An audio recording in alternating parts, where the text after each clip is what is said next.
Today we're going to be spending an hour talking to a hero of mine, somebody whose work I've been following for many years, author of a new book called The Body Fat Breakthrough, which is easy to read, but at the same time a scientifically rigorous manual for weight loss, or perhaps more accurately, fat loss. It's filled with tips, and anyone who wants to slim and tone and build muscle but doesn't have a lot of time to include a long exercise program is going to love this book, The Body Fat Breakthrough. It leverages an interesting and somewhat unknown, to most people unknown, if you've been listening to this program, you've heard me talk about it.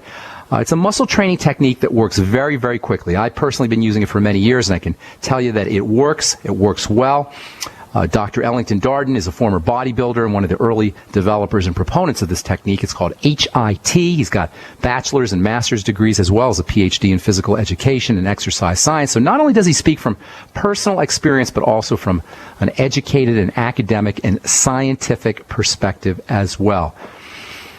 Dr. Darden has a goal. He wants to help people live leaner and stronger. He's worked with thousands of men and women who wanted to feel better physically, look more attractive, and improve overall health through a disciplined approach to nutrition and exercise. He was the director of research at Nautilus Sports Medical Industries for 2 decades. He developed and popularized the Nautilus machines. I remember when the Nautilus machines started to become popular back in the 80s when I was doing training. Nautilus has led to his work with Nautilus has led to a bunch of articles and publications, including the Nautilus book, Flat Stomach ASAP, the new HIT, or High Intensity Training. And as I say, his new book is called The Body Fat Breakthrough, How to Tap the Muscle Building Power of Negative Training and Lose Up to 30 Pounds in 30 Days. Please welcome to the bright side, Dr. Ellington Darden. Good morning, Dr. Darden. Wow, Ben, I mean, that's the best introduction I have ever gotten. I was thinking, man, I want to meet that guy. You know? Well, I'm thrilled to be talking to you because I remember seeing your pictures on the cover of magazines back when I was training, when I was doing my bodybuilding thing back in the 80s, seeing your pictures. As I recall, you were on the cover of more than one. I know you were in the magazines, but I'm pretty sure you were on the cover of more. 3 or 4 of those right? magazines, you know, Strength and Health and Muscular Development. It's been an interesting 40 years. Well, for some of our younger listeners, or maybe for listeners who aren't up on the world of bodybuilding, give us a brief synopsis of your history, how you got into bodybuilding in the first place, and then maybe touch a little bit on your academic background and concentrations and what your thesis was, et cetera. And then we'll get into some of these ideas, these HIT ideas, as well as the new book. Well, you know, I grew up in the 50s and 60s, and I was a skinny teenager like many teenagers were in those times after World War II. So I wanted to get bigger and stronger to play football and to play basketball better. And in 1958, I started a barbell training routine that a coach in the junior high school helped formalize with me. And that led to me becoming a bigger, stronger football player and an athlete. And when I went to Baylor University in 1962, I played a little football, but I got more interested in bodybuilding then because there was a bodybuilder in town that I admired, a man named Ed Cook. So I started working out with him and won the Mr. Texas contest and quite a few smaller contests in Texas, and then went to Florida State University to do graduate work in 1968 and stayed there for 5 years, and I entered a lot of contests there, both bodybuilding and powerlifting. It was a little different in those times.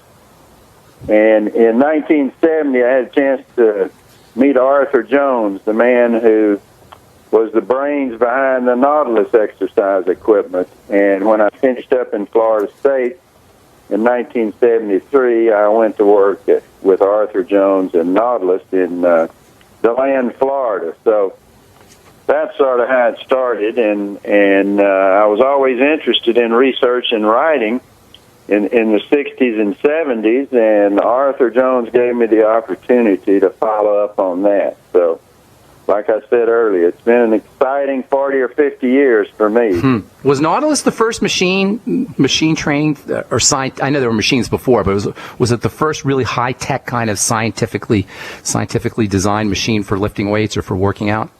Yeah, there was a machine around before Nautilus called a Universal Gym. That's right. But it was a bigger machine that had weight stacks in the middle and different stations around it. I'm sure you've seen Universal gyms. Yeah, I remember Arthur them. Jones and Nautilus, they were the first one to have single station machines that had rotary variable resistance. So that took place in the 1970s, and by 1980, there were more than 1,000 Nautilus fitness clubs throughout the United States. So that's sort of the machine age, and Arthur Jones really pushed that, and he helped revolutionize the whole fitness time in the 1970s, 80s, and 90s. So now, what's your take on, and before we get into HIT in the book, what's your take on the difference between the machines,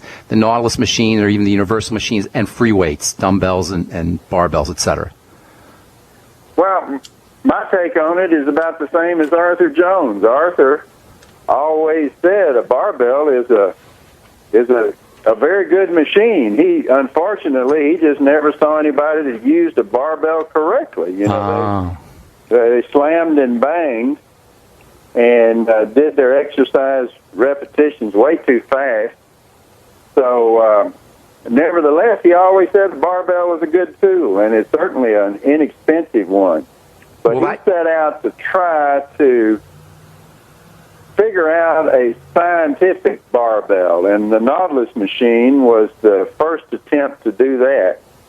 And in my opinion, a Nautilus machine, or many exercise machines nowadays, are better than using a barbell or a dumbbell because they're safer and easier to use in the proper way. So I like machine exercises, but again, you got to do the exercise machine correctly to get the most out of it. It's like an automobile.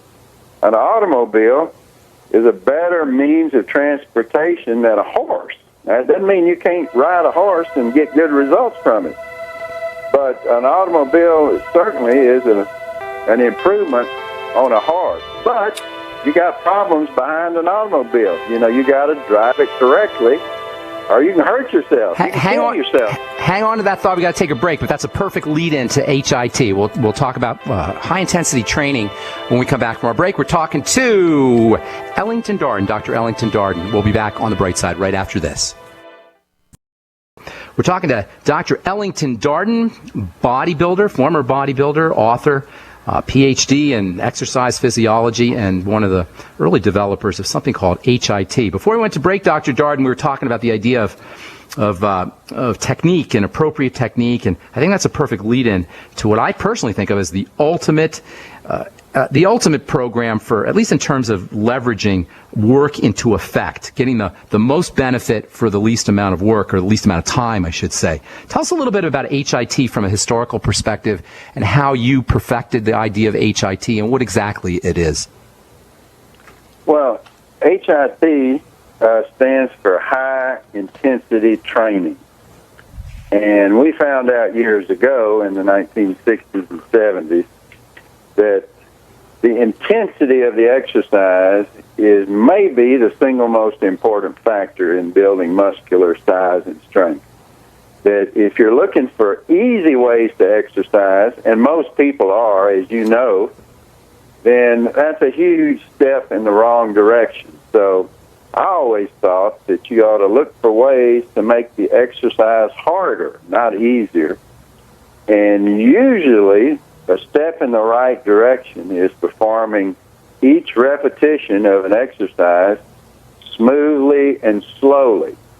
So what I came up with was about 7 or 8 different guidelines on how you can take barbells and dumbbells or any machine exercise or even body weight exercises and make them harder and more productive. So intensity remains the key factor, the single factor that you need to carry a set of an exercise, the number of repetitions that you do to failure, to momentary muscular failure, where you cannot do another repetition in good form. And usually that takes somewhere between about 40 and 70 seconds.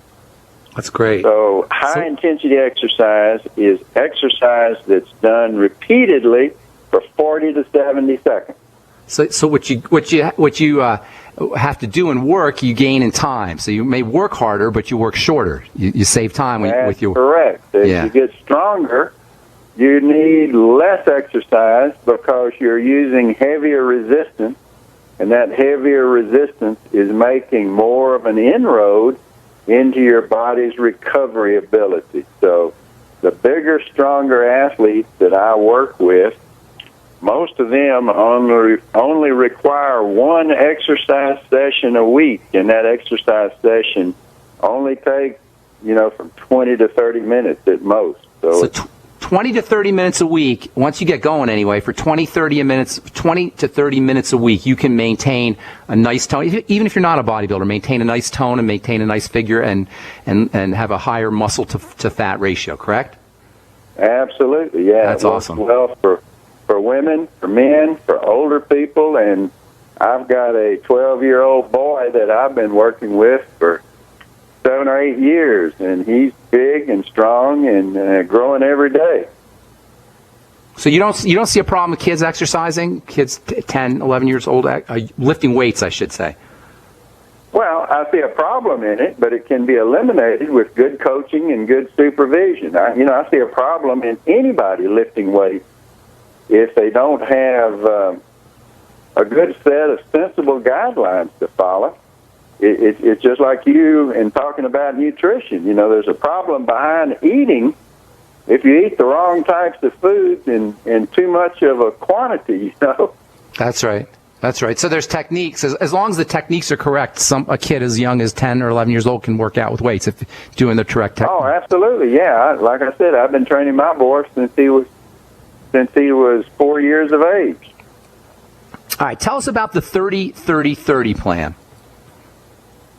Yeah, well, this goes back to 1972 when Arthur Jones, the man behind Nautilus, wrote an article, and it was called "Accentuate the Negative," and he was saying that in his mind he thought that the lowering part of exercise was more important than the raising, and that people ought to, instead of saying how much you can lift, it ought to be how much can you lower.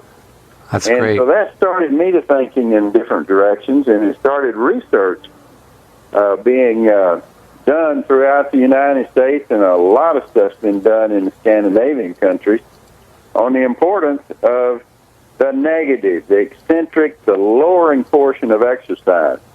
So this 30-30-30 has 2 lowering half repetitions that take from 20 to 30 seconds each, and in between there's a 20 to 30 second positive phase. So let's just take the push-up for an example. I mean, everyone has done a push-up. So you start in the top position, with your toes and your hands on the floor and your torso, your body straight. And instead of dropping down and trying to pound out about 10 reps quickly, you lower yourself in 30 seconds. And then you push yourself up in 30 seconds, and you lower in 30 seconds. Or maybe you can't do 30, but you can probably do 10 or 15. You do that 1 or 2 times, and wow, boy, you feel your chest, your arms, your shoulders working to a different degree than if you pounded out 10 or 15 or more repetitions quickly. So that's what my book is about, how to take body weight exercises, how to take barbell, dumbbell, and machine exercises, and do them slowly for only 1.5 repetitions. And if you get the resistance and the form right, then, boy, I tell you, all you need are about 7 or 8 exercises that way, and about 20 minutes twice a week at first, and you will stimulate large amounts of muscular size and strength. Now, what is it about the negative? Is it that you don't have the momentum? You have less momentum. You're not throwing the weight up or pushing your body weight up really fast. What is it about the negative portion of the workout that makes it so helpful and allows you to leverage muscle building? When you do a standard push-up, Ben, or a standard curl or a bench press where you're pushing up, or any exercise, you've got complex bonds, chemical bonds that form as the muscle contracts. And to turn it around, and when you do the lowering, you have these complex bonds that are perfect for overloading. And when you overload those bonds by going slower and smoother on the return phase, then what happens, you stretch those uncontracting muscles and slightly tear them. And on the negative, stretching and tearing. Doc, we got to take a break. I want to explore that a little bit further. That's very fascinating. We're talking to Dr. Ellington Darden, bodybuilder, athlete, scientist, PhD, about his latest book, the Body Fat Breakthrough. But as well as we're also talking about some bodybuilding techniques that you can use. You can use as well at home using a dumbbell or using a barbell. We'll continue our discussion with Dr. Ellington Darden on the bright side right after this. Don't go away. Hi, we're back on the bright side. I am Pharmacist Ben. We're talking to Dr. Elliot Darden. His website is www.drdarden.com. His book is The Body Fat Breakthrough. He's got multiple books. His latest book is The Body Fat Breakthrough. It's real easy to read. Lots of great tips. We're going to be talking about his F-bombs, actually fat bombs, here in a moment. Before we get to that, Dr. Darden, I didn't quite understand what you're saying about how the negatives work. Why do the negatives work better than the positives, I guess you call them? You said something about the contractions of the muscles. Can you elaborate on that a little bit? Yeah, I was saying that these chemical bonds that are formed when you do a positive contraction are very complex. And that sets it up for a great reason to overload the negative phase of the exercise, because these chemical bonds, when they tear or break, they cause microscopic tears in those involved muscles. And those microscopic tears send signals to the body that something is wrong, it needs to be repaired, it needs to be overcompensated for. And that's what causes the remodeling, the growth that can occur if you get enough rest after the stimulation happens. So what I'm trying to get across is that the negative phase of the exercise is the best place to overload and to form these microscopic tears, which lead to the muscular size and strength increases. So there's more of this micro trauma on the negative. Is that what I'm hearing you say? Absolutely, than on the Okay, yes, got it, yes. got it. Okay, because it's kind of like you're holding the position, or at least you're resisting if you do it correctly, I suppose you're resisting the drop down or the relaxation. Is that what you're resisting the forces of gravity, which always move straight down. Okay, got it. And by doing that, you can really overload the system by going slower and by using more resistance on the lowering phase of the exercise. Now, why does the speed matter? Well, momentum is involved in everything that you lift and lower.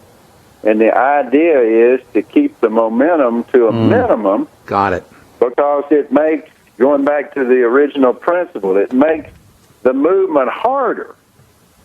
And, you got to differentiate between weight training, which is what we're talking about, and weight lifting, which is what people do that try to see how much they can push up overhead with a barbell one time. That's weight lifting. And you got to use momentum there. You got to use momentum in a lot of different sports. But in order to build, condition, and make the body stronger, you don't want to have momentum to be excessive. You want to keep it to a minimum. That's why I've always said that lifting smoothly, lifting slowly is much better than lifting fast or in a herky-jerky fashion. So in other words, you're doing the work, not the momentum, or at least maximizing your work and less momentum. Yeah, you want the involved muscles to be doing the work, and you want the involved muscles to be benefiting from the stimulation that's occurring. I'm very safer. The whole thing is safer. Too many people get injured from going fast. Lift barbells and dumbbells and machines. So I'm trying to cut back on all these injuries that you see.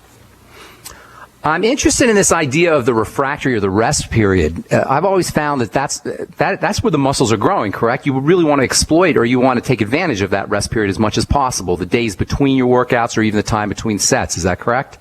Oh, yeah. And as you know, Ben, there's a lot of new research on sleep, how important sleep is. And then they bring up the fact that most Americans, especially adults, as well as children, are not getting enough sleep. You know, they're finding that most children need at least 10 hours of sleep, and most adults, by the way, especially the ones that are involved in exercise, need at least 9 hours now of sleep, and perhaps even a mid-afternoon nap if you can get it. So, absolutely, if you're trying to get your muscles bigger and stronger, take a nap. And that growth takes place when you're sleeping primarily. How about the idea of the parasympathetic nervous system, activating the parasympathetic nervous system through water immersion or hot baths or deep breathing techniques? Does that have an impact on muscle building? Yeah, it sure does. I like keeping the body cool by drinking large amounts of ice-cold water. You know, it helps not only the muscle building process, but the fat loss process. Most people are over fat. They need to lose some fat. And then cooling the body, keeping the body, I'm here in Florida, you're in Colorado, but at this time of the year, there's a lot of dehydration you see in football players that are getting ready to suit up and play with, 25 or 30 pound uniform on. Or you can get a heat stroke from dehydration real fast. So the temperature outside, the cooling of the system, very important if you're trying to let your muscles recover and get bigger and stronger. Now that leads us into F-bomb or fat bomb, I should say, number 2.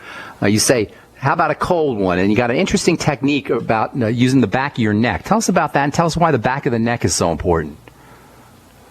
Well, the back of the neck, there's a lot of people that have done research on brown fat. Now, brown fat is an interesting phenomenon that more physiologists are discovering is a part of adults' lives. You know, it's been known in the past that children have brown fat. It's a metabolic high type of fat cells that has a different color than the yellowish fat that most of us have around our midsection. This brown fat has a high metabolic rate, and it keeps children warm even when they're in a cold temperature.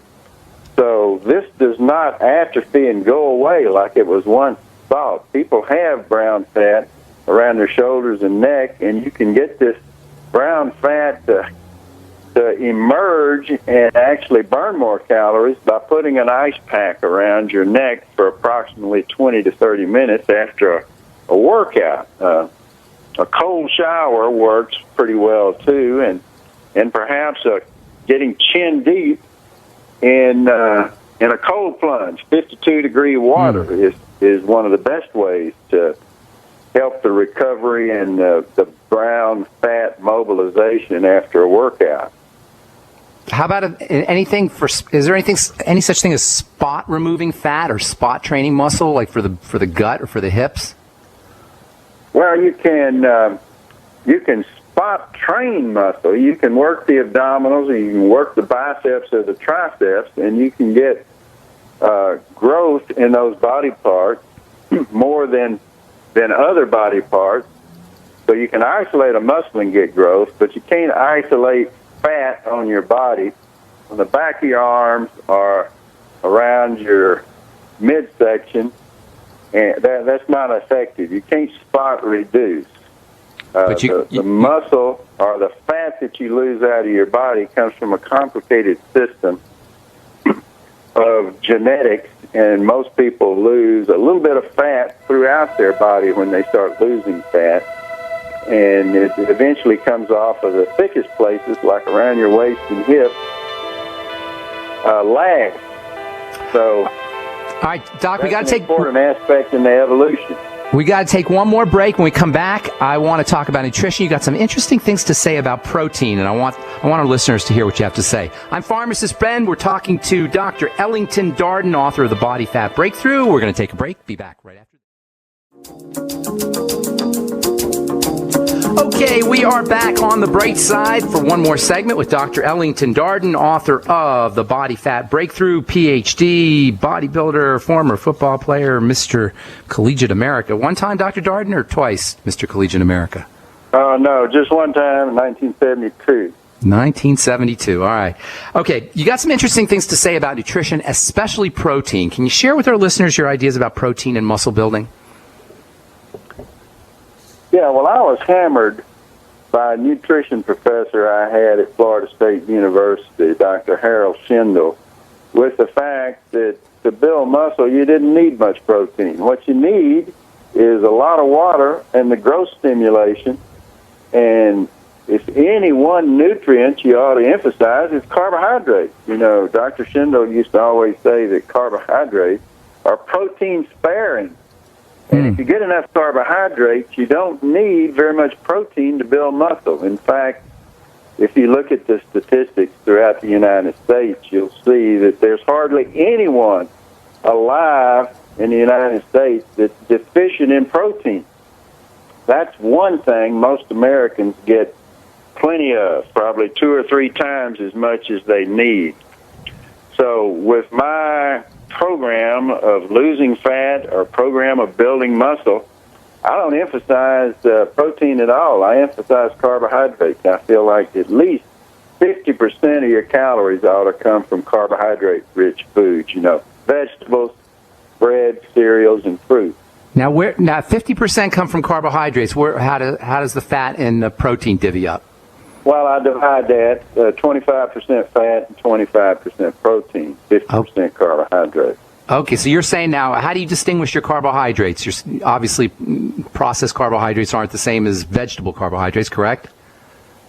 Yeah, I push whole grain bread and vegetables if you're trying to lose fat. If you're not trying to lose fat, then I believe in moderation. I think a moderate amount of white sugar, a moderate amount of processed food, I think that's okay. You need to read labels and be conscious of what you're consuming. And I think the key thing is that calories count. If you're an athlete, you need to be up to date on the foods you're consuming and the calorie counts of each one. So I like balancing those calories depending on what you're trying to do and supplementing that with a large amount of water.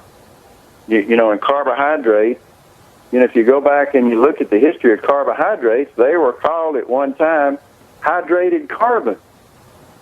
So in our society where there's a lot of people that are dehydrated, they may be dehydrated because they're not eating enough carbohydrates. So carbohydrates keep the water in the muscles and in the liver at a maximum amount, which is good in my opinion. I remember when I was doing my bodybuilding back in the 80s, there were people who were actually non-diabetics who were using insulin in order to gain weight and gain muscle mass. What's your take on insulin and blood sugar? Well, I think the bodybuilders still use it, and it can be dangerous if you get too much of it, but in the right amount, I think it is an anabolic situation in the body. So, you know, insulin's in your body for a reason, and you need to understand what those reasons are and use it to your advantage, not your disadvantage. If you eat too much of foods that cause a rise in the insulin, then you can certainly store fat at a higher than normal rate. But if you get the just right amount, and it may vary from person to person, then insulin can help your body build muscle as well as lose fat. How about for guys who are getting older and their testosterone levels are dropping, their estrogen levels are going up? Can they still get the same benefits from this program even when they're not making as much testosterone, or can this program help them make testosterone?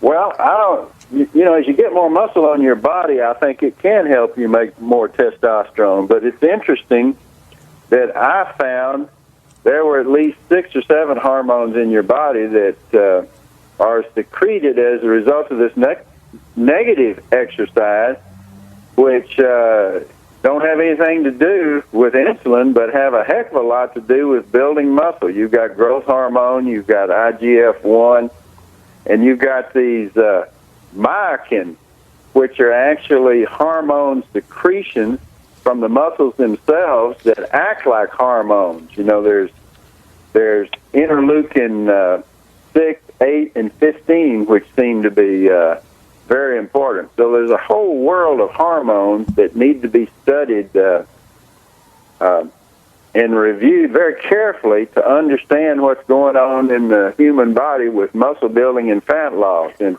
that's just now becoming a hot item, in my opinion. All right, so I'm hearing you talk a lot about muscle building, and I'm reading between the lines of what you're saying here, and it sounds like you're saying that through building muscle, we can help lose fat, right? Muscle replaces fat. So we got a lot of listeners here who are not necessarily bodybuilders or weightlifters, but they just want to look good. They want to slim down. They don't want as much body fat. How can a non-athlete, non-bodybuilder, non-weightlifter, say just a housewife or just a regular guy, how can they exploit this program, not necessarily to build a lot of muscle, but to use muscle building to lose fat? What are a few ideas that they can take away from this interview and from your work in general?